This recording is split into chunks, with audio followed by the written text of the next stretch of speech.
যেই দল সবচেয়ে বেশি ক্ষতিগ্রস্ত শেখ হাসিনার হাতে, যেই দল সবচেয়ে বেশি ক্ষতিগ্রস্ত ফ্যাসিস্টের হাতে, যেই দলের ৬০-৭০ লক্ষ নেতাকর্মী মিথ্যা মামলার সম্মুখীন, যেই দলের হাজার হাজার কর্মী গুম খুন হত্যার শিকার হয়েছে, যেই দলের নেতাকর্মীরা পুলিশের হেফাজতে মৃত্যুবরণ করেছে, যেই দলের নেতাকর্মীরা জেলে চিকিৎসার অভাবে মৃত্যুবরণ করেছে, বেগম জিয়া সহ, আমি সহ,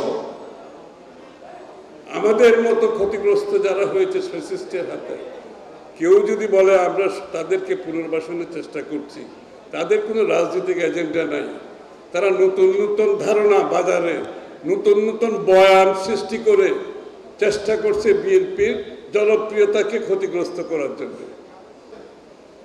সেই নির্বাচনের মাধ্যমে যে গণতান্ত্রিক অর্ডার ফিরিয়ে আনার যে জনগণের যে আকাঙ্ক্ষা, মালিকানা ফিরে যে আকাঙ্ক্ষা, সেটা শেখ হাসিনা যেভাবে বাধাগ্রস্ত করেছে, এখন আবার আরেকটি শক্তি অন্যভাবে সেটা বাধাগ্রস্ত করার চেষ্টা করছে। শেখ হাসিনা একভাবে বাধাগ্রস্ত করেছে, এরা কিন্তু অন্যভাবে এটা বাধাগ্রস্ত করার চেষ্টা করছে।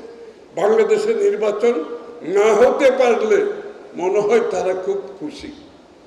বাংলাদেশের মানুষ ভোট দিতে না পারলে বাংলাদেশের মানুষের মালিকানা যদি টিকিয়ে রাখতে হয়, সেই প্রক্রিয়া যাতে শুরু না হয়, যাতে তারা শেখ হাসিনা নিজের মতো করে ক্ষমতা আঁকড়ে থাকার যে বিভিন্ন প্রক্রিয়া, এখন মনে হয় কিছু কিছু মানুষের মনে সেই আকাঙ্ক্ষা জেগেছে।